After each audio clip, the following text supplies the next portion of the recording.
রান্নার রুমে যারা কাজ করে তারা সাবধান। রান্না করতে এসে কি বিপদেই না পড়ে গেলাম। আজকে আমি বড় বাচ্চা বেঁচে গেলাম। রান্নাঘরে ঢুকতেই ভয় লাগছে, গাটা একদম শিউরিয়ে উঠতেছে। সত্যি কথা বলতে কি জানো, মানে আজকে যদি অল্পের জন্যই বেঁচে গেলাম, নয়তোবা চিৎপতাং হয়ে রান্নাঘরে পড়ে থাকতে হতো। কিচেনে প্রতিনিয়ত যারা কাজ করে তাদের জন্য একদম ভয়ানক, খুবই ভয়ানক একটা ঘটনা। গুরুত্বপূর্ণ আজকের ভিডিওটা, যদি দেখতে পাও তাহলে বুঝতে পারবে কেন এই কথা বলেছি। যাই হোক, আজকের ভিডিওটা আমি এখান থেকেই শুরু করছি। সকালে বেরিয়েছিলাম দাদার সাথে, ওই যে দাদার একটু টেস্ট ছিল, আর এর মধ্যে সকাল বাহির থেকেই নাস্তাটা করেছি। এর মধ্যে এসে আমি রান্নার জন্য চটপট করতেছিলাম, এর মধ্যে একটু আম নামিয়ে নিয়েছি। আর ভীষণ গরম পড়েছে, কিন্তু এটা আমার কয়েকদিন আগের ভিডিও। যাই হোক, আমটা কেটে নিয়েছি, আর এইভাবে কেটে একটু জলে ভিজিয়ে রাখলে কালো ভাবটা থাকে না। এর মধ্যে ধুইয়ে ভালো করে একটু লবণ দিয়ে ধুইয়ে বসিয়ে দিলাম। আর ডাল রান্না করব, ডালের জন্য কয়েক টুকরা রেখে দিলাম। আর কালকে ডিম আনা হয়েছিল, কালকে আর ধোয়া হয়নি, সকালেই ভিজিয়ে রেখেছিলাম। এর মধ্যে বাইরে যাওয়ার আগে আর কি মাছ মাংস তারপর ভিজিয়ে গেছি, আর ডিমটাও ভিজিয়ে গেছিলাম।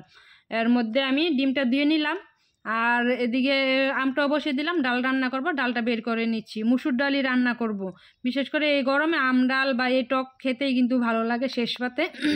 ডাল ছাড়া তো আমাদের বাসায় চলেই না। অনেকেই আমাকে বলে ডাল নাকি আমরা প্রতিদিনই খাই। আসলে আমরা ডাল প্রতিদিনই খাই, ডাল ছাড়া যেন পেটের ভাত হজম হয় না। যাই হোক, এর মধ্যে কাটাকুটি করতে চলে আসলাম। এই যে মানে এই আইডিয়াটা আরও আগে কেন জানলাম না, সত্যি কথা। তোমরাও এটা ফলো করতে পারো। সানগ্লাস দিয়ে মানে পেঁয়াজটা কাটো, তাহলে ইয়ে হবে আর কি, চোখে জল আসবে না। আর এই হলো সেই ভয়ানক ঘটনা। মানে আমি এই যে মাংসটা ভিজিয়ে রেখেছিলাম বেশি না, এসে একটু লাড়া দিয়েছি, আর এর মধ্যে এই পোকাটা বেরিয়েছে। এই পোকাটা নাকি খুবই বিষাক্ত, মানে কামড় দিলে মারাও যেতে পারে, এরকম বললো আর কি দাদা। মানে এটা দেখে আমার এত ভয় লাগতেছে, এখন রান্নাঘরে ঢুকতেই আমার গাটা শির করতেছে, মানে হাত পা জানি কেমন কেমন লাগতেছে। এই পোকাটা কেন হয় বলো তো? আমার না বেসিন সব কিছু আমি নিয়মিত পরিষ্কার রাখি, তারপর গরম জলও ঢালি বেসিনের এই উপরে কিভাবে আসলো আমি সেটাই বুঝতে পারতেছি না। তোমাদের কারোর সাথে কি এমনটা হয়? সবার বাসায় কি এরকম কোনো পোকা হয় বা আছে কি না একটু আমাকে জানিও তো। আর যদি হয়ে থাকে তোমরা কিন্তু একটু সাবধানে, এটা কামড় দিলে নাকি খুবই বিষাক্ত গো, যতটুকু আমি জানলাম আর কি। আর যদি তেমন কিছু না হয় আমাকে একটু কমেন্টে জানিয়ে তো। আমার না রান্নার রুমে ঢুকতে এখন সত্যি কথা ভয় লাগতেছে। আমার মানে আমার বাসার সবচেয়ে প্রিয় আমার হলো রান্নার রুমটা, ডাইনিং প্লেস, এইগুলি আমার খুবই প্রিয়। তার মধ্যে আজকে এমন লাগতেছে, সত্যি মনে হচ্ছে যেন অল্পের জন্য বেঁচে গেলাম। আমার তো হাতটা লেগেই যেত, আমি খালি মাংসের আর মাছের পুটলাটা একটু সরাতে চেয়েছিলাম, এটা চ্যাং চ্যাং করে উঠতেছিল। ওই সময় যে কি লাগতেছিল সত্যি কথা কি বলবো, এটা না আসলে বলে বোঝানোর মতো না। তোমরাও একটু সাবধানে থেকো, একটু দেখে চোখে মানে দেখে তারপরে একটু ধরবে আর কি, বেসিনে বা হাউসে যেটাই থাকে। আমার হাউস বেসিন কিন্তু সবসময় আমি প্রতিদিনই পরিষ্কার করে রাখি।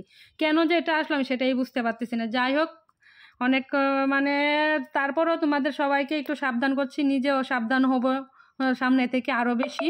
প্রতিদিন দেখা যায় এক হাঁড়ি গরম জল করে দিব। আর এটা কেন হয় সেটাও আমাকে একটু জানিও তো। এর মধ্যে আমার কিন্তু তোমাদের সাথে কথা বলতে বলতে আমার টক রান্না হয়ে গেছে, ডালটাও রান্না হয়ে গেছে, ঢেঁড়স ভাজিটাও বসিয়ে দিয়েছি অন্য চুলায়। এর মধ্যে আমি একটু হাতে মাখা আজকে মাছ করব, হাতে মাখাটাই এখন দেখা যায় চটজলদি হয়ে যায় আর কি। এর মধ্যে আমি হাতে একদম এমনভাবে চটকে নিচ্ছি যেন একদম মাখাতেই হয়ে যাবে, দেখেছো তো? মানে একদম ভালো করে চটকে নিচ্ছি। মরিচ, তারপরে হলুদ, ধনিয়ার গুঁড়া, আলু দিয়েছি, টমেটো দিয়েছি, কাঁচা লঙ্কা সব কিছু দিয়ে রান্না করছি বাইলা মাছ। আর এই বাইলা মাছটা কার এলাকায় কী নামে চিনো বলো তো? অনেকে না বেলে মাছও বলে, অন্য কোনো নাম আছে কিনা সেটাও আমাকে জানিও। আমাদের এলাকায় বা আমি এইখানে এসেও দেখেছি বাইলা মাছই বলে। আর এটা আসলে সম্ভবত নদীর মাছই হয়, খেতে কিন্তু বেশ ভালোই লাগে আমার কাছে। কাটা রকম অন্যরকম একটা স্বাদ আছে এই বাইলা মাছটা। এর মধ্যে দেখো, দেখে বোঝা যাচ্ছে না যেন রান্না হয়ে গেছে, এটা শুধু মাখাই, আমার কিন্তু রান্না হয়নি গো। এর মধ্যে বাইলা মাছটা কিন্তু ওই চুলায় বসিয়ে দিচ্ছি, একটু মাংস করব, মাংসটা একটু হাতে মেখেই বসিয়ে দিচ্ছি। তার মধ্যে এই যে বাইলা মাছটা কিন্তু আমার হয়ে গেছে, একদম ঝোলটা কিন্তু আমি একদম মাখা মাখা একদম শুকিয়ে নিয়েছি। এভাবে খেতেই বেশ ভালো লাগে, যেহেতু মাংস টক ভাজি আছে, ঝোল আর বেশি রাখি নাই। মানে ঝোলটা পছন্দ করে সবাই, ঝোল চায়, আর সব কিছুতে না ঝোলটা ভালো লাগে না। হাতে মেখে এটা কিন্তু ঝোল না হলেই ভালো। আর এই মুরগিতে কিছু ডিম হয়েছে, ডিমটাও দিয়েছি। আসলে এই মুরগিতে না একটু ডিম হলে বেশ ভালোই লাগে। এর মধ্যে এই যে দেখো একদম ভালো কিন্তু মাংসটা কিন্তু কালারটা সুন্দরই হয়েছে, নিজেরটা নিজেই বলতেছে আসলে যেটা। এর মধ্যে কিন্তু মাংসটা বসিয়ে দিলাম, ভাতের হাঁড়িটাও আমি বসিয়ে দিলাম, রান্না বান্না শেষ।